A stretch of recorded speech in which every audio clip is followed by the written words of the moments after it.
본문인 우리 사사기 13장부터 16장까지는 우리 여러분이 잘 아시는 굉장히 입체적인 인물이 등장하는데요.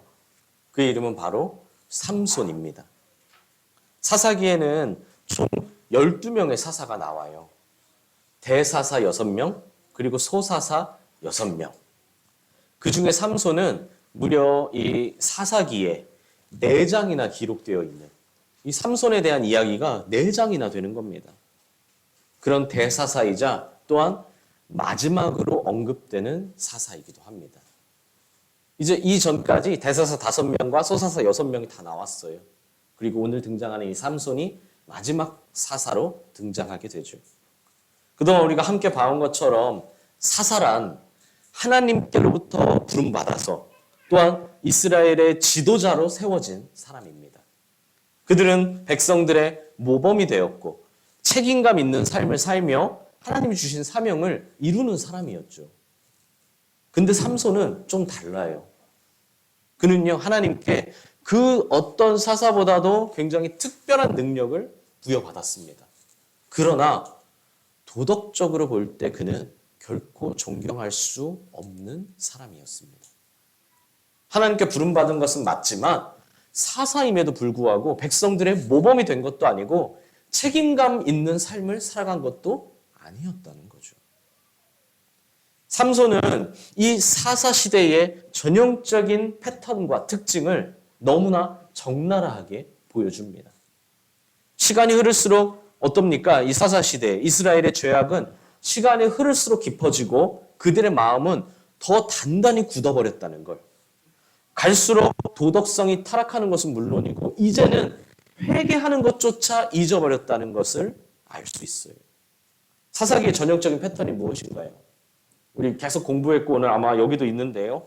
주보에도 있지만 범죄, 회개, 범죄, 징계를 받으면 회개를 하죠. 회개를 하면 구원해 주십니다. 근데 그 구원을 망각해버리죠. 그리고 또 다시 재범죄. 이 같은 패턴, 재범죄 했으니까 다시 징계로 오겠죠.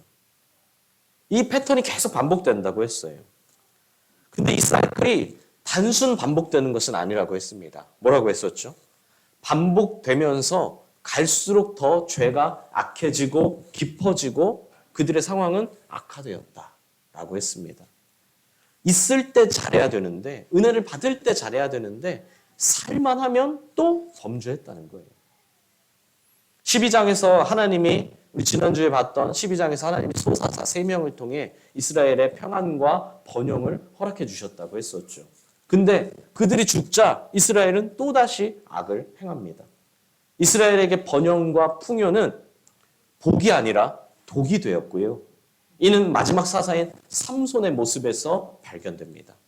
그는 아까 말씀드렸다시피 사사임에도 불구하고 누구보다도 도덕적으로 타락했을 뿐만 아니라 이스라엘의 깊어진 죄악의 모습을 자신의 몸으로 보여줍니다. 정말 너무나 안타까운 일이죠.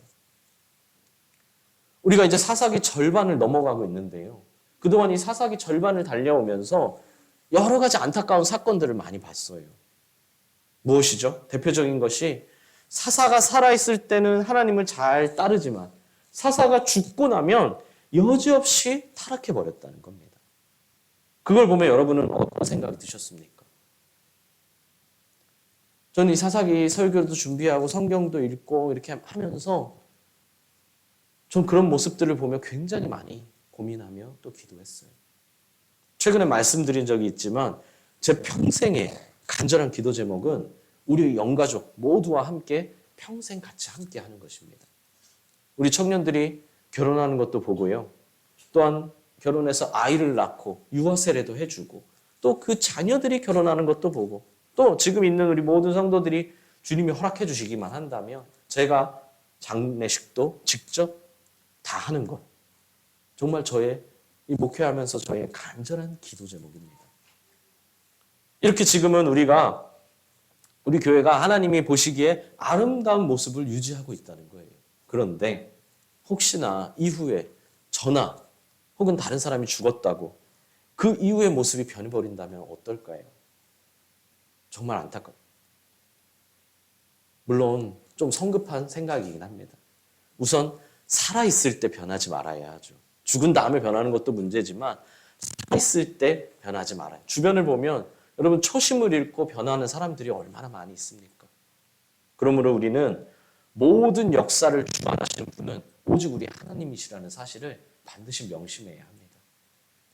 살아있을 때 하나님을 섬기고 평화를 누리다가 사사가 죽으면 하나님을 떠나 혼돈에 빠지는 게 이스라엘의 반복된 역사였다면 우리는 꼭 명심해야 한다는 거죠.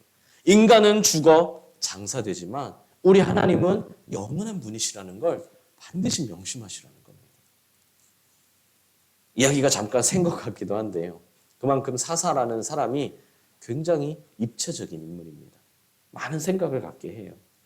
사사기의 삼손 부분을 읽으며 그 본문으로 설교를 하며 정말 최근에 그 어느 때보다 혼자 그냥 계속 생각에 빠진 시간이 많았어요. 설교 준비하다 말고 혼자 막 생각을 하고 설교 준비하다 말고 묵상하고 그만큼 독특하다는 거죠.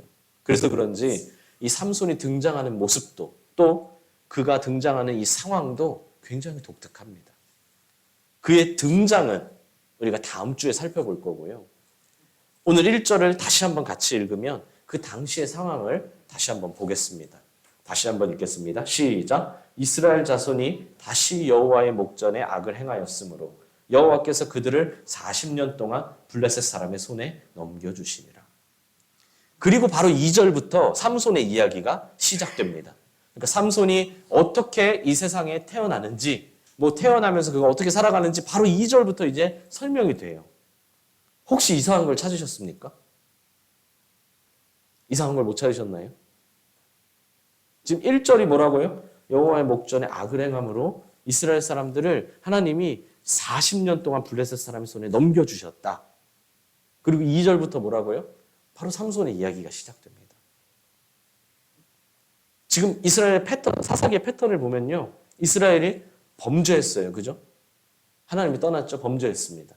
그리고 징계를 받았어요. 그렇죠?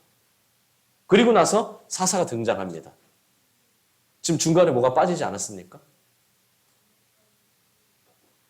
우리 전형적인 패턴에서 뭐가 빠졌어요. 사사기 패턴, 범죄, 징계, 회개, 구원, 망각, 재범죄 패턴에서 뭐가 빠졌죠 지금?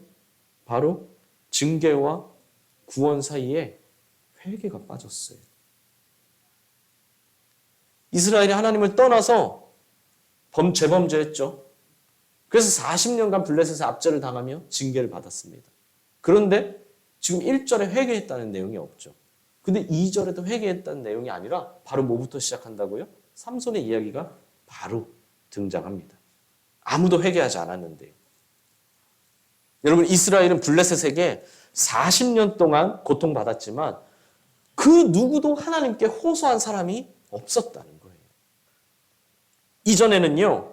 한 10년 정도만 고통받아도 10년 정도만 다른 민족에게 고통받고 압제받아도 누군가 반드시 하나님을 찾고 부르짖었던 그런 모습과 볼 때 굉장히 대조적이죠. 여러분 40년이면 한 사람의 인생의 거의 절반에 해당하는 시간입니다. 근데 그 절반에 해당하는 시간 동안 계속 고통받고 압제를 당했는데도 그 누구 하나 하나님을 찾지 않았다는 거예요. 이스라엘의 영적 상태가 충분히 짐작된다는 거죠. 한마디로 그들은요, 죄에 익숙해졌습니다. 시간이 갈수록 그들의 마음은 점점 죄로 가득 찼고 점점 죄에 둔해졌습니다. 자신의 죄로 인해 고난이나 환난을 만나도 이방족 속에 의해 압제를 받아도 하나님을 찾을 줄 몰랐다는 거예요. 계속 반복되는 죄로 인해 그들의 마음이 완악해질 대로 완악해졌기 때문이죠. 이전엔 하나님께 징계를 받으면 피상적이나마 하나님을 찾으며 부르짖었습니다. 막 자신의 옷을 찢고요. 그런데 이젠 40년 동안 징계를 받아도 눈 하나 깜짝하지 않습니다. 고통을 받으면서도 더 이상 회개하지 않는다는 거예요. 왜 회개하지 않았을까요? 40년 동안 고통당하면서 왜 아무도 회개하지 않았을까요? 회개할 생각조차 하지 못했기 때문입니다. 여러분 이것이 바로 죄를 반복하는 자의 결말입니다. 세상은요, 교회 다니는 사람을 욕하죠. 뭐라고 욕합니까? 야, 교회 다니는 사람 봐봐라. 교회 다니는 사람들은 자기가 이 세상에서 온갖 죄를 다 저질러 놓고 맨날 자기가 죄인이라고 하면서도 교회 가서 회개하면 다 용서받았다고 끝이래. 라면서 교회 사람들을 손가락질하며 비판하죠. 성도들 중에도 오해하는 사람이 있습니다. 내가 어떤 죄를 짓든 내 마음대로 죄를 지어도 나중에 교회 와서 회개하면 용서받을 수 있어 라고 생각하죠. 하나님은 무엇이든 용서해 주시니까, 하나님은 언제든지 용서해 주시니까 내 평생 동안 얼마든지 죄를 지어도 다 회개하고 다 용서받을 수 있다고 생각하는 거예요. 물론 여러분, 하나님은 어떤 죄든지 어느 때든지 회개하면 다 용서해 주십니다. 그러나 절대 잊어서는 안 되는 게 있어요. 여기에도 선이 있다는 거예요. 선이 있습니다. 무슨 선이 있습니까? 하나님이 용서 안 해주시는 죄, 용서 안 해주시는 죄가 있다는 건가요? 그게 아니라요. 계속 죄를 반복하다 보면 결국 스스로 회개할 수 없는 상태에 이르게 된다는 거예요. 회개했는데도 하나님이 용서를 안 해주신다는 말이 아니라 스스로 회개할 생각조차 갖지 못한다는 거예요. 얼마든지 죄를 지어도 얼마든지 회개하면 다 용서받을 수 있다? 맞는 말입니다. 이론상으로는 맞는 말이에요. 그런데 현실에서는 그렇지 않다는 거예요. 이론상으로는 내가 아무리 많은 죄를 지어도 아무리 늙을 때까지 죄를 지어도 회개하면 다 용서받습니다. 맞아요. 근데 실제 현실은 그렇지 않다는 거죠. 계속 회개할 수 있을 것 같지만 결국엔 나중에는요, 단 한마디도 회개하지 못합니다. 왜요? 은혜를 구할 수 없는 상태가 되어버리기 때문이죠. 디모데전서 4장을 보면 이런 사람을 일컬어 양심의 화인을 맞았다고 하죠. 양심의 화인을 맞았다. 또한 에베소서 4장을 보면 그 사람의 마음이 굳어져서 죄에 대한 감각이 무뎌졌다라고 합니다. 제 생각이 아니라 성경이 말하고 있는 거예요. 양심의 화인을 맞고 죄에 대해 무뎌졌다. 죄를 지으면 회개를 하는 것이 아니라 오히려 그 죄를 즐기는 상태로 변질돼 버린다는 겁니다. 죄 짓는 걸 즐기는 사람이 자신의 행동에 대해 회개할 것 같습니까, 여러분?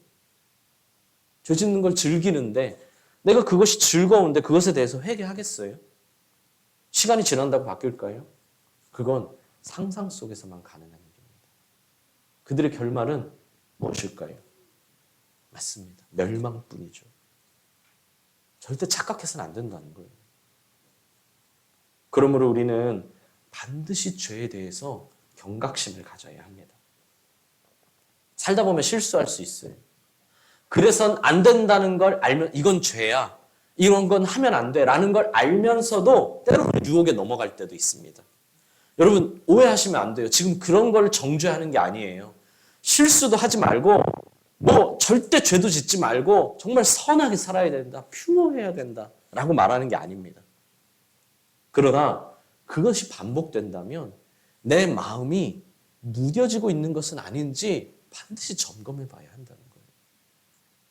내 반복되는 죄악으로 인해 내 마음이 계속 무뎌지고 있는 건 아닌지 말입니다. 다시 말하지만 실수도 하지 말라는 게 아니고 단 한 번도 죄 짓지도 말고 완벽하게 사시라고 말씀드리는 게 아닙니다. 죄를 지었다는 자각이 든다면 그때 반드시 눈물로 회개할 수 있어야 한다는 거예요. 내 마음이 더 이상 무뎌지지 않도록 말입니다. 이스라엘 백성이 자신의 옷을 찢으며 기도했던 것처럼 우리는 자신의 마음을 찢으며 기도할 수 있어야 한다는 거예요. 여러분 왜 우리가 잊을만 하면 기도 챌린지, 성경 챌린지 이와 같은 것들을 할까요? 교회 이벤트가 없으면 심심하니까요. 우리 부활절이 있으면 부활절 하면 되고 하면 되는데 중간중간에 텀이 비어 있으니까 이벤트를 만들어내려고요. 끊임없이 행사를. 그게 아니라요. 그런 챌린지를 통해서라도 그때라도 내 무뎌진 마음을 나를 갈아야 하기 때문입니다. 내 무뎌진 마음의 나를 다시 갈아야 한다는 거예요. 지금 당장 갈지 않으면 벼랑 끝에 서 있는 성도들이 있다는 거예요. 누군가는요. 그래서 지금이라도 성경 챌린지를 통해서라도 성경을 읽고 기도 챌린지를 통해서라도 기도를 해야 된다는 겁니다. 근데 어떻습니까? 문제는 기도 챌린지를 하고 성경 챌린지를 하면 계속 하는 사람만 해요. 하는 사람만 합니다. 왜요? 나는 아니라고 나는 벼랑 끝에 서 있는 게 아니라고 생각하기 때문이죠.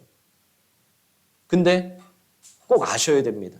나는 아니야 라고 생각하는 사람이 제가 지금 콕 집어 말하는 사람이에요.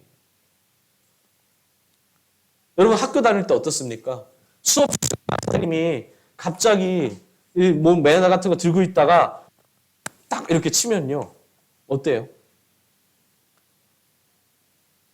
졸지 마 하면요. 어쩌다 존 사람은요. 깜짝 놀랍니다. 어쩌다 존 사람은 깜짝 놀라요. 아, 나한테 하는 말인가 보다 하면서 딱 깨죠. 근데 계속 졸던 사람은 아무렇지도 않습니다. 교탁을 쳐대든 분필을 던지든 분필을 부러뜨리든 쾅쾅 치든 계속 조는 사람은요. 그냥 계속 자요.